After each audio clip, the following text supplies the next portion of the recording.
को लेकर आपने प्रेस कॉन्फ्रेंस से खास मुद्दा क्या है जिसको लेकर आप खुलासा करें? पहला मुद्दा है मुरबाड का जो ज़मीन है, वो ज़मीन है आदरणीय गणेश नाइक साहब, वो खुद भोगवटा धारक है और वो ज़मीन के ऊपर वन लगा है, महाराष्ट्र खाजगी वन है और वही ज़मीन वन मंत्री यूज़ कर रहा है, वो खेदजनक बाब है, इसीलिए है।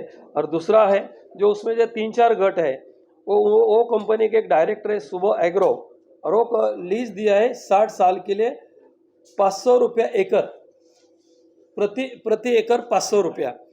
तो ये बहुत कम दाम का लिया है, इसका जांच होना चाहिए, ये दिया है। दूसरा जो है, जो MIDC में जो उन्होंने 2 ऑफिस लिया है कामधेनु में, उसमें खाली RTGS लिखा है, मगर कौन सा बैंक से पैसा दिया है, कौन सा ब्रांच में गया है वो नहीं। तो हमें डाउट है कि वो पैसा उन्होंने दिया ही नहीं होगा, खाली लिखा होगा RTGS।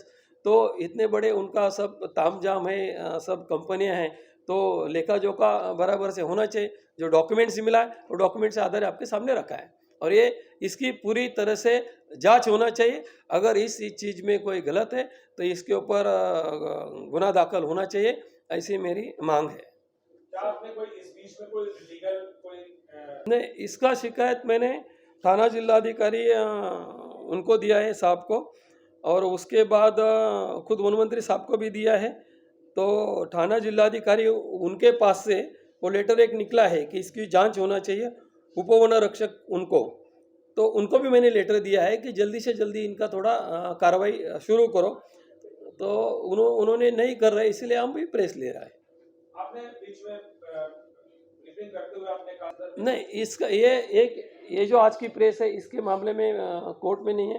13 जनवरी 2026 को जो प्रेस लिया था उसके बारे में, जो व्हाइट हाउस, क्रिस्टल हाउस और बाजू का ओपन प्लॉट 14, 15 और 16 जो खैरने MIDC में है, उसके बारे में मैं कोर्ट, वो लोग बोले थे नोटिस भेजने का, अभी तक मुझे कोई नोटिस आया नहीं।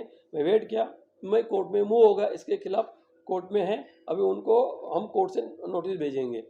ये तो अभी गया है। अभी मेरे पास इतने बड़े सारे दफ्तर है, इनके जायरात घोटाला है 1 करोड़ का जायरात घोटाला गणेश नाइक साहब और संदीप नाइक साहब का, और श्रमिक बाजार जो उन्होंने भूखंड लेके कम दाम में और बिल्डरों को बेचा है, इसके बारे में बुधवार को हम प्रेस लेंगे, उसके बारे में सब डॉक्यूमेंट्स आपको दिखाएंगे।